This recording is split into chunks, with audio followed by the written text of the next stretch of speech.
नमस्कार साथियों, स्वागत है हमारे यूट्यूब चैनल में। और आज देखते हैं सीटेट परीक्षा के लिए महत्वपूर्ण प्राचीन इतिहास से प्रश्न। और ये प्रश्न सीटेट पेपर सेकंड में ज़रूर पूछे जाते हैं। हमेशा प्रश्न इस टॉपिक से आते हैं, तो प्लीज़ वीडियो को पूरा देखें। इम्पोर्टेंट प्रश्न है सीटेट जुलाई 2024 के लिए सेकंड पेपर। तो शुरू करते हैं। ये जैन धर्म और बौद्ध धर्म से संबंधित प्रश्न है, तो चलिए शुरू करते हैं। पहला प्रश्न है, जैन धर्म का वास्तविक संस्थापक माना जाता है? Option number A Parshvanath, option number A Mahavir Swami, option number B Parshvanath, option number C Neminath, option number D Adinath. महत्वपूर्ण प्रश्न है कि जैन धर्म का जो वास्तविक संस्थापक है वो किसे माना जाता है। तो सही उत्तर है ऑप्शन नंबर ए महावीर स्वामी। अगला प्रश्न है, जैन तीर्थकार ऋषभदेव तथा अष्टनेम का स्पष्ट उल्लेख करता है? ऋग्वेद, यजुर्वेद, सामवेद, अथर्ववेद। तो जैन तीर्थकार जो ऋषभदेव हैं और अरिष्टनेम का जो स्पष्ट उल्लेख करता है वो है ऑप्शन नंबर ए ऋग्वेद। अगला प्रश्न है, किस जैन तीर्थकार को नारायण का अवतार माना जाता है? महावीर को, ऑप्शन नंबर बी नेमिनाथ को, ऑप्शन नंबर सी ऋषभदेव को, या फिर अरिष्टनेम को। तो किस जैन तीर्थकार को नारायण का अवतार माना जाता है? तो इसका जो सही उत्तर हो जाएगा वो हो जाएगा ऑप्शन नंबर सी ऋषभदेव को। अगला प्रश्न है, जैन मत के इतिहास के महत्वपूर्ण स्रोत ग्रंथ कल्पसूत्र का लेखक कौन था?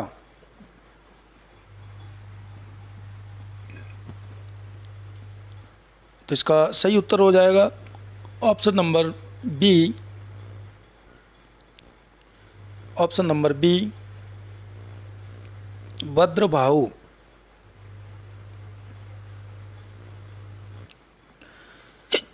अगला प्रश्न है, जैन धर्म के 3 सिद्धांत कौन से हैं? त्रिपिटक, त्रिरत्न, त्रिशूल या सभी? तो जैन धर्म के 3 सिद्धांत हैं। ऑप्शन नंबर डी त्रिरत्न। Option number B is right answer. अगला प्रश्न है, पार्श्वनाथ जैन धर्म के कौन से तीर्थकार थे? ऑप्शन नंबर ए पहले, दूसरे, 23वें या 24वें?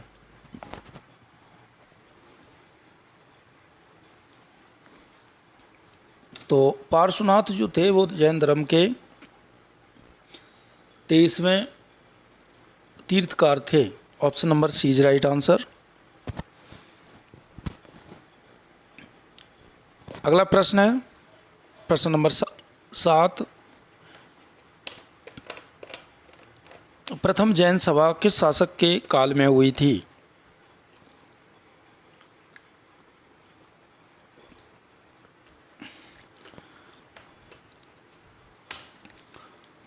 तो प्रथम जैन सभा किस शासक काल में हुई थी? तो इसका जो सही उत्तर हो जाएगा वो हो जाएगा option number B Chandragupta Maurya के। जो प्रथम जैन सभा हुई थी वो चंद्रगुप्त मौर्य के शासक में हुई थी। प्रश्न नंबर 8, बौद्ध धर्म का प्रतीक क्या है? 8 तीलियों वाला पहिया, 4 तीलियों वाला पहिया, 6 तीलियों वाला पहिया या फिर 10 तीलियों वाला पहिया? तो बौद्ध धर्म का जो प्रतीक है वो है ऑप्शन नंबर ए 8 तीलियों वाला पहिया। अगला प्रश्न है, कौन सी बौद्ध संगति में बौद्ध धर्म दो भागों में हीनयान व महायान में बंट गया था।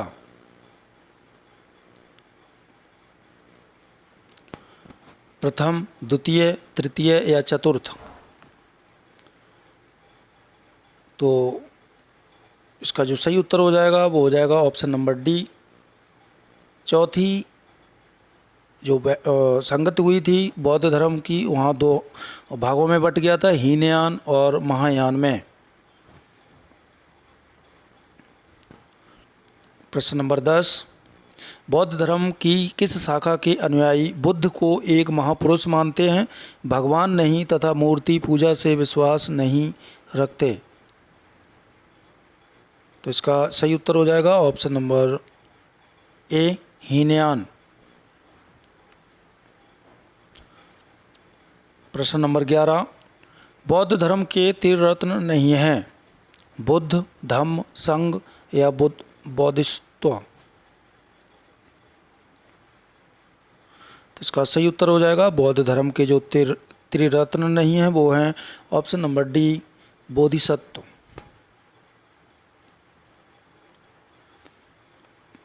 प्रश्न नंबर 12, बुद्ध चरित्र जिसे बौद्धों का रामायण कहा जाता है के रचनाकार कौन हैं? अश्वघोष, वसुमित्र, बुद्धघोष, नागार्जुन? तो इसका सही उत्तर हो जाएगा ऑप्शन नंबर ए, अश्वघोष। प्रश्न नंबर 13, कौन सी बौद्ध रचना गीता के समान पवित्र मानी जाती है? जातक, धम्मपद, पिटक, बुद्धचरित्र?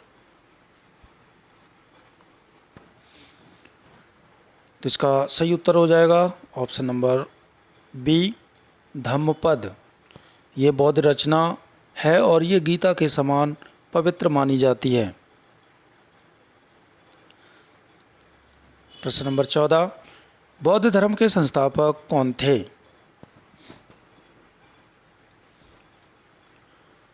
तो इसका सही उत्तर हो जाएगा बौद्ध धर्म के संस्थापक थे Gautam Buddha. Option number B is right answer. प्रश्न नंबर 15, गौतम बुद्ध के बचपन का नाम क्या था? तो गौतम बुद्ध का जन्म हुआ था जो है 563 ईसा पूर्व में, और इनका जो बचपन का नाम था वो था सिद्धार्थ। इनका जन्म जो हुआ था वो लुम्बिनी में हुआ था। गौतम बुद्ध का जन्म लुम्बिनी में हुआ था और इनके बचपन का नाम था सिद्धार्थ, और 563 ईसा पूर्व में इनका जन्म हुआ था। प्रश्न नंबर 16, महात्मा बुद्ध का विवाह कितने वर्ष की अवस्था में हो गया था? 16, 17, 18 या 19? इसका सही उत्तर हो जाएगा गौतम बुद्ध का जो विवाह था वो 16 वर्ष की आयु में हो गया था। प्रश्न नंबर 17, महात्मा बुद्ध ने अपने उपदेश कौन सी भाषा में दिए हैं? हिंदी, संस्कृत, पाली, अरबी? तो इसका सही उत्तर हो जाएगा पाली भाषा में गौतम बुद्ध ने अपने सभी उपदेश दिए हैं। प्रश्न नंबर 18, तृतीय बौद्ध संगीति कहाँ हुई थी? पाटलिपुत्र में, उज्जैनी में, कुंडलवन में या वैशाली में? तो बुद्ध की जो तृतीय बौद्ध संगीति हुई थी वो हुई थी ऑप्शन नंबर ए, पाटलिपुत्र में।